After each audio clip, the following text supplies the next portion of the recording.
penjelasan kami untuk tugas yang pertama, di mana tugas kelompok kami terdiri dari Muhammad Aldi Effendi, Dewi Vanessa, dengan saya sendiri Regina Elizabeth, dan Sartika Mayasari Lumanggaul. Mari kita simak penjelasan yang setelah kami dapat. Kualitas informasi akuntansi merupakan kemampuan informasi data agar dapat memenuhi ekspektasi atau perusahaan di dalam kegiatan keuangan, sehingga nantinya bisa bermanfaat dalam membuat keputusan yang tepat dan terpercaya.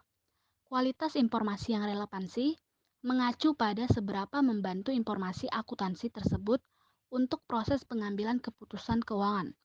Kualitas informasi akuntansi menjadi relevan jika memenuhi unsur yang pertama predictive value, yaitu membantu memprediksi hasil-hasil yang akan diperoleh di masa-masa yang akan datang. Yang kedua confirmatory value, artinya membantu mengonfirmasi kebenaran ekspektasi sebelumnya. Informasi akuntansi akan menjadi relevan jika dapat memberikan informasi yang bermanfaat tentang peristiwa di masa lalu dan membantu memprediksi peristiwa masa depan. Hal ini penting dalam mengambil tindakan untuk menghadapi kemungkinan yang terjadi di masa depan. Sebagai contoh, perusahaan yang mengalami penjualan yang besar dalam kuartal pertama dan menyajikan laporan ini kepada kreditur, laporan yang relevan membantu pengambilan keputusan para kreditor untuk memperbesar nilai kredit bagi perusahaan. Kualitas informasi yang reliable atau reliabilitas juga dikenal sebagai keandalan. Hal ini menunjukkan sejauh mana informasi secara akurat mencerminkan sumber daya perusahaan, perputaran modal, transaksi, dan lain-lain. Faktor ini adalah untuk membantu memberikan gambaran nyata atau realita yang tersaji dalam informasi akuntansi. Kualitas informasi akuntansi menjadi reliability jika memenuhi unsur yang pertama lengkap, yaitu laporan keuangan tidak boleh mengecualikan transaksi apapun dan semua informasi yang penting tersaji sesuai kriteria penyajian secara wajar.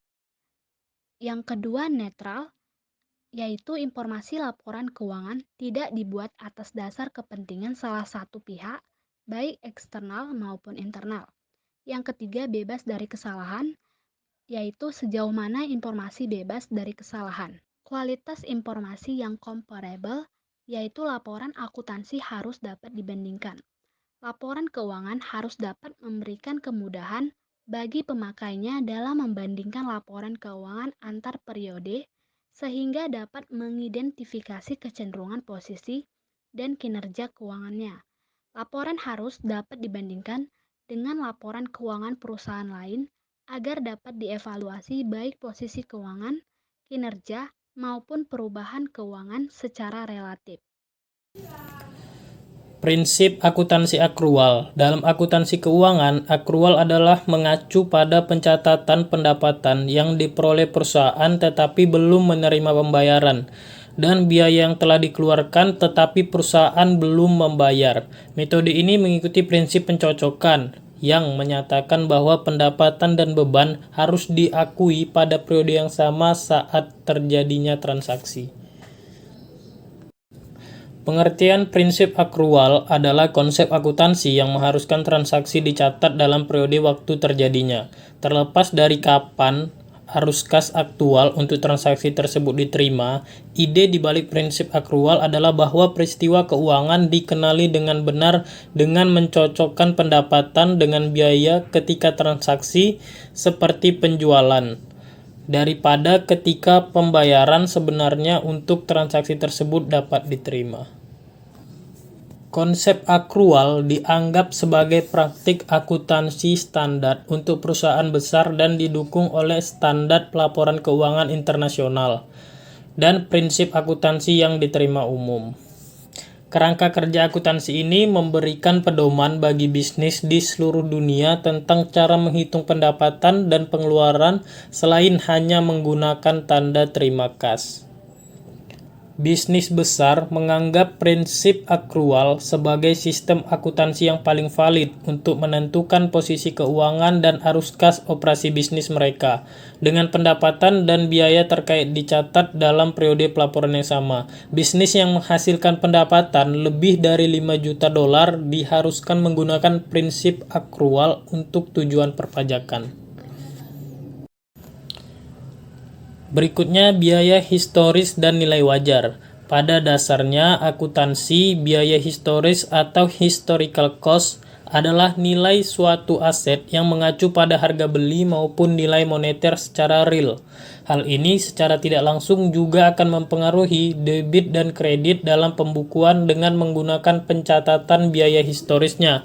Sedangkan istilah fair value adalah nilai wajar yang disebut sebagai harga yang akan diterima dalam menjual suatu aset, ataupun harga yang akan dibayar untuk mengalihkan suatu liabilitas secara transaksi antara pelaku pasar dengan tanggal pengukurannya. Oleh karena itu, konsep ini juga berkaitan dengan prinsip biaya yang mencatat harga perolehan dari aset, utang, modal, dan biaya. Di sisi lain, harga perolehan ini dimasukkan harga dari pertukaran barang dengan uang yang disetujui oleh kedua belah pihak dalam transaksi. Pengukuran historical cost ini sangat mudah untuk memperoleh harga suatu aset secara real apabila pencatatan ini disimpan. Adapun pencatatan tersebut didapat dari penjualan perdagangan hingga pembelian yang digunakan untuk menentukan biaya historis dalam suatu aset. Akan tetapi, historical cost adalah suatu biaya yang belum tentu dapat mencerminkan biaya sebenarnya dibandingkan dengan pengukuran nilai wajar suatu aset.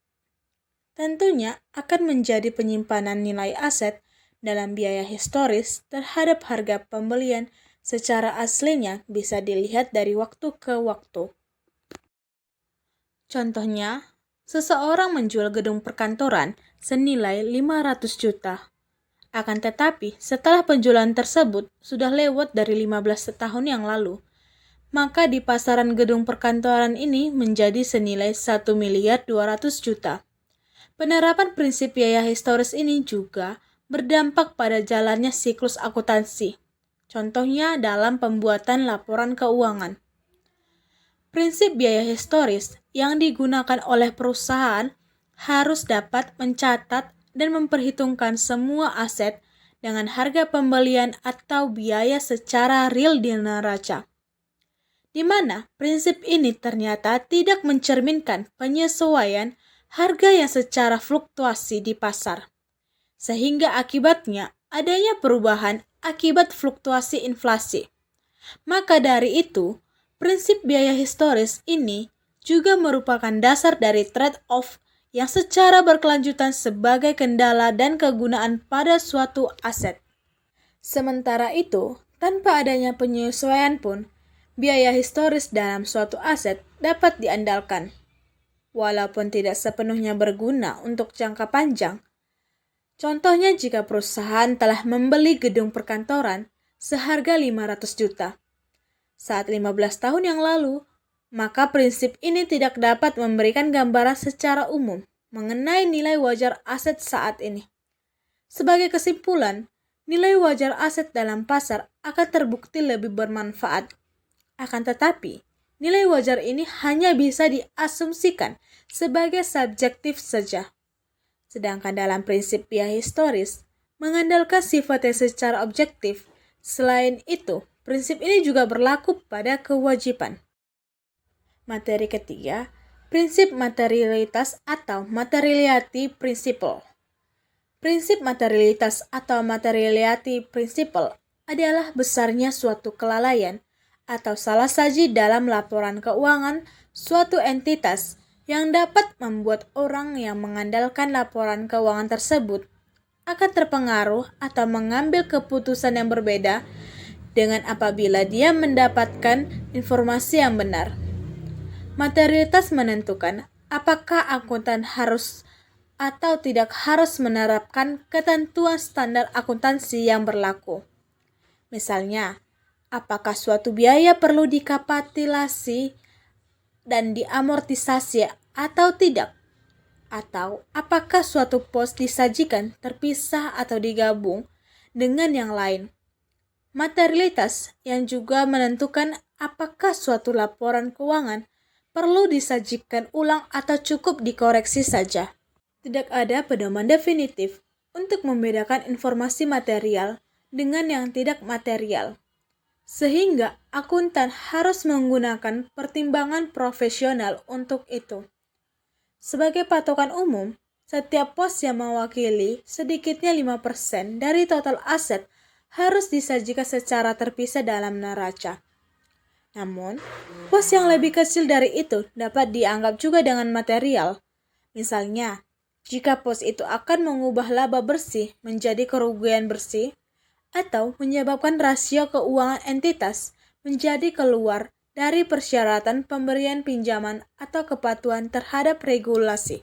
Konsep materialitas juga bervariasi menurut ukuran entitas. Sebuah perusahaan multinasional besar mungkin menilai transaksi 100 juta tidak material dibandingkan aktivitas total. Sebaliknya, transaksi 100 juta bisa melebihi laba tahunan sebuah perusahaan kecil sehingga sangat material baginya. Prinsip konservatisme. Konservatisme adalah salah satu standar akuntansi yang mengharuskan akuntan untuk memilih metode dan estimasi yang menjaga nilai buku keuntungan bersih relatif rendah dalam situasi ketidakpastian. Perspektif semacam ini didasarkan pada gagasan bahwa pihak yang mengadakan kontrak menghadapi pembayaran asimetris dari kontrak tertentu, seperti kompensasi eksekutif dan hutang.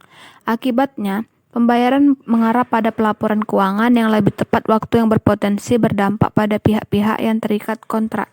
Prinsip konservatisme akuntansi memberikan pedoman untuk penilaian persediaan.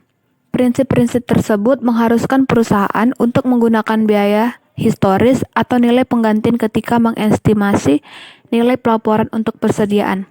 Mereka juga berlaku dalam standar akuntansi seperti kerugian korban dan piutang.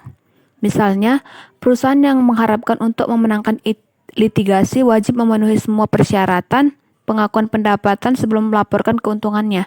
Namun, perusahaan harus mencatat kerugian ekonomi jika diperkirakan akan kalah dalam gugatan. Informasi lain yang tunduk pada persyaratan pengungkapan termasuk kewajiban kontingensi, seperti kompensasi jaminan produk, pendapatan diterima di muka, atau pembayaran royalti. Konservatisme akuntansi juga digunakan untuk mencatat dan melaporkan pendapatan. Prinsipnya mensyaratkan bahwa pendapatan dan biaya terkait dicocokkan dalam periode yang sama saat terjadinya. Pendapatan tidak dapat dicatat jika tidak dapat direalisasikan. Hal ini didasarkan pada fakta bahwa tidak ada pendapatan yang dapat diakui jika transaksi tidak menimbulkan klaim atas aset atau pertukaran uang tunai. Kualitas informasi akuntansi merupakan kemampuan informasi data agar dapat memenuhi ekspektasi atau perusahaan dalam kegiatan keuangan sehingga nantinya bisa bermanfaat dalam membuat keputusan yang tepat dan terpercaya. Sekian dari materi yang kami sampaikan. Terima kasih.